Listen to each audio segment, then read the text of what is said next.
No, I don't wanna play no games. No, I don't wanna hear your promises. You do you and I'll do me. That's just the way it is. Boom.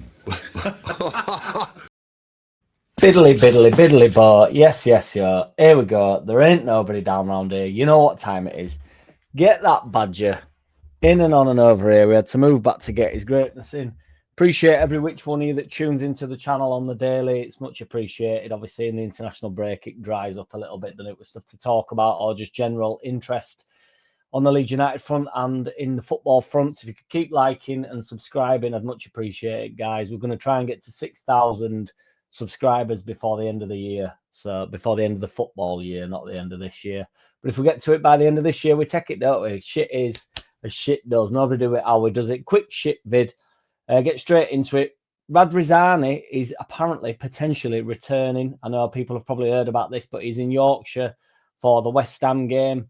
He's done an interview and he spoke quite candidly, really. I sort of feel I'm a double whammy with Radrizzani, really. I think, you know, he took a lot of responsibility in the interview. He said that he should have sacked Marsh earlier than he did. I think there was sort of a few hints towards the regrets that he got rid of Bielsa.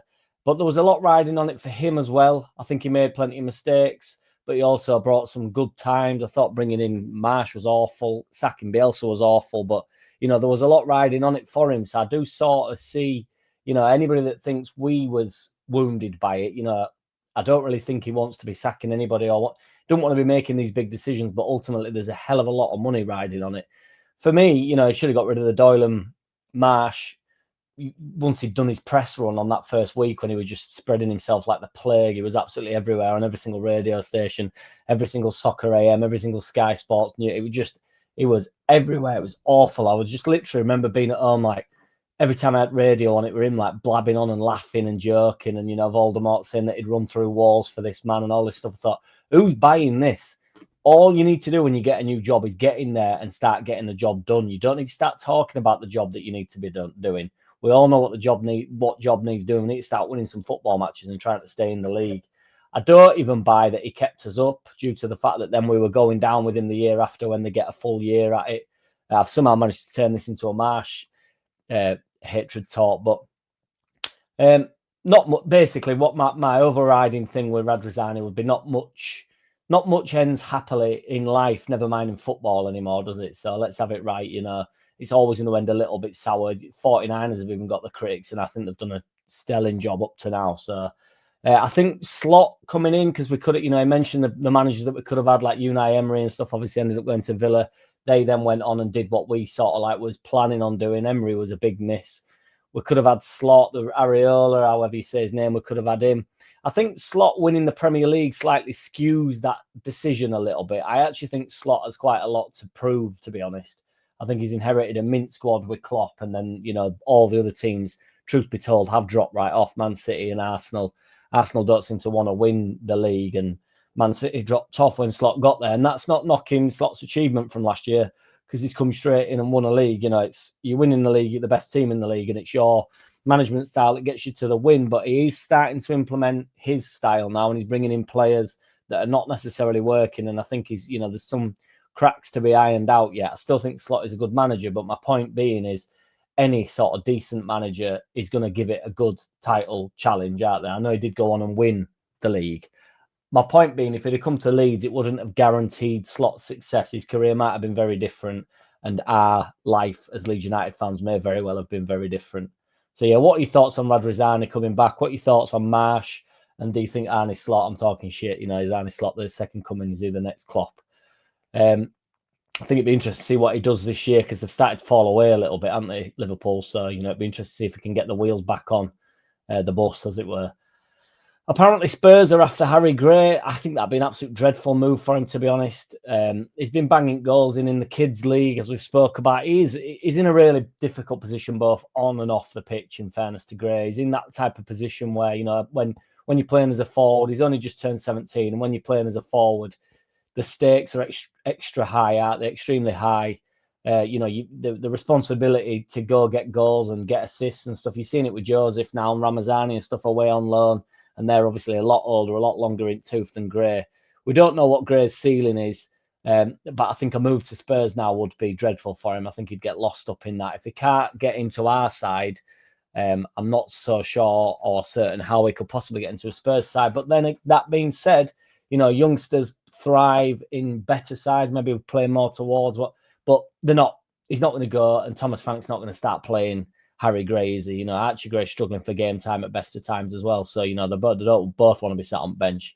What I would say about Gray is he needs to make that move, i.e. not from the club, but he needs to, by the time you start getting 18, 19, then you start getting towards you start growing up pretty quick, don't you? And so, I'm saying he's only just turned 17 because he has, but, he'll be turning 18 next year. He's not going to play a game this year, is he? So it'll be 18 next year. And he's like, is he ready then? I don't know. We need to really keep a level head about it all, I think. Somebody's ringing me to put me off. Sorry, boys. It's green grass, but I won't be answering. Tanaka has played a game of football against Brazil and they won 3-2. So now Longstaff has to be on the bench, despite being our best player by a clear margin, a country mile for me. He's been our best player since he's been at the club. He's been the best signing by somewhere for me. People say Goodmanson first. I'm Team Longstaff, as you well know. But Tanaka's apparently better on the ball than Longstaff, because we watched him in the Championship be really good on the ball. And I think Tanaka's so mint, by the way, guys. But apparently it'll be better off with Tanaka because Burnley are going to sit in. I honestly don't get it. Burnley are going to sit in, so Tanaka's better because he's on the ball more. Longstaff hasn't had the opportunity yet to try and break a team down when they've sat in against us. So Longstaff will thrive just as much. This idea that Tanaka is better on the ball than Longstaff, I just don't buy it. I think certain things and certain people look more attractive on the ball. I agree, but ultimately, Tanaka put it in top bin last year. Longstaff's put it in top bin this year. At a much higher level. Longstaff's a lot longer in the tooth with it. Also, I don't think we can sort of go to play Burnley and sort of take the piss and think that we can just sort of change the way we've sort of play. And I still think we need to be really rough, rugged and raw. Nobody saw, as we have been in every game other than the Arsenal game thus far. I don't think we can just sort of go, right, let's go back to last year. Bearing in mind, we didn't get any points off Burnley last year. So they do sort of have us number to some extent. It's a big game though. It's I said the other day, it's not necessarily a must win, but it's I kind of feel like it needs to be 3 points. It's not a must win just on the basis that, if we lose, there's a long way to go in the season. The season's not over, but it's certainly games like this that you will look back at in a few months' time and go, should have fucking just started Longstaff and not bothered with Tanaka on at that point. But they beat Brazil 3-2, so obviously Tanaka was then instrumental on Twitter, wasn't he? And everybody's saying, Tanaka, hey-oh. And it's awful when I have to do these videos because then I start talking about people like Tanaka like I don't like him, and I think he's absolutely immense. But it'd be stack out first for me, in for Tanaka, Longstaff and Ampadu. I'd go with that.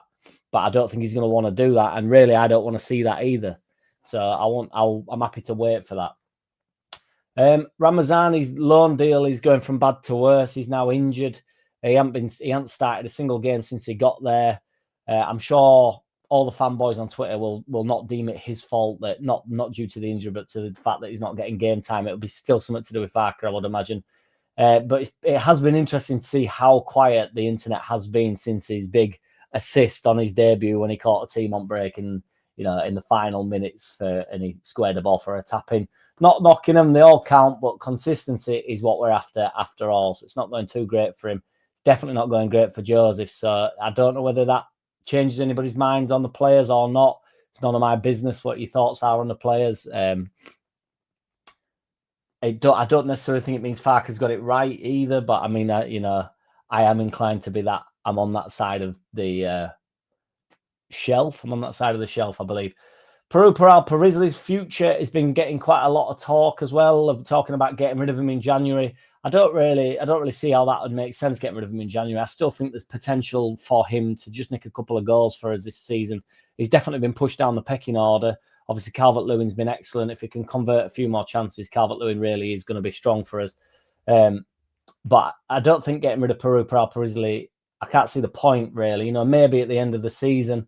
Like we've been talking about Byron. Byron's been coming up in the, whether or not he'll be at the club next season.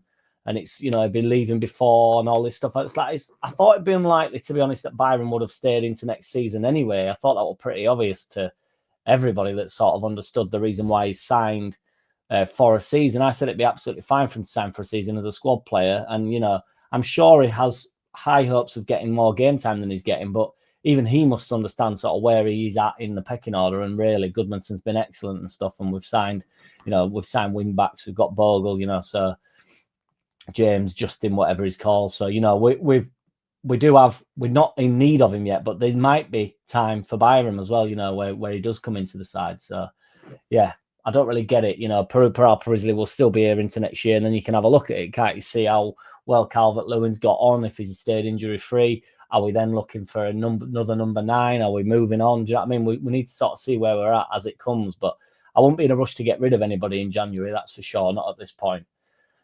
Nicky Butt has had a few comments about Lee Bowyer, just saying that he absolutely used to hate coming up against him. I absolutely loved Lee Bowyer. He was easily my favourite player to have ever played for the club. And it's funny because they obviously ended up playing with each other at Newcastle.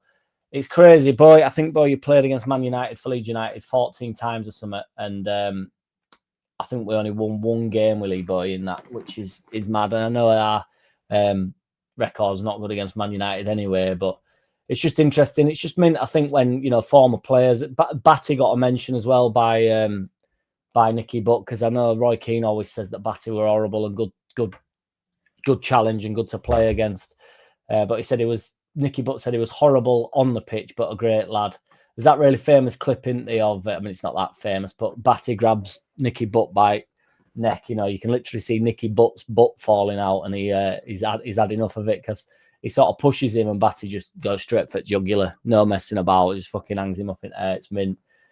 January's approaching, you know. We're talking about January, talking about, you know, maybe Parisley leaving, Byram sort of getting touted that it might be in January. They will not be in January, I don't think. But it is approaching. So now we can stop talking about Harry Wilson. We need to widen our horizons a touch and, you know, have a little bit more fun with it. Beckford's now been talking about getting him in, you know, the media, man. It's so funny. It just makes me laugh. Everybody's sort of talking about Harry Wilson on the last game. Nobody was mentioning Harry Wilson. And then on the final day of the deadline, because it came up, now it's like everybody's just regurgitating Harry Wilson, Harry Wilson, Harry Wilson, Harry Wilson. He's the saviour. He's the next coming. He improves us, but I think we can have a little bit more fun than that, just in general, while in the build-up to January, can't we? I think we can move on from Harry Wilson, if only online, you know. I'd even take people banging on about, you know, us desperately needing a 10 if it moves us away from focusing on Harry Wilson. And then we can talk about why we don't really need a 10 as much as you want, or finding out what a 10 actually is and, you know, where we're at with that. And to be honest, I don't think Harry Wilson's joining from the kickoff. I think we're possibly getting him on last day, but it didn't happen, did it? So why would it happen in January? I'm not so sure. But that's me. I'm out, guys. I'm heading down to Southampton now, working.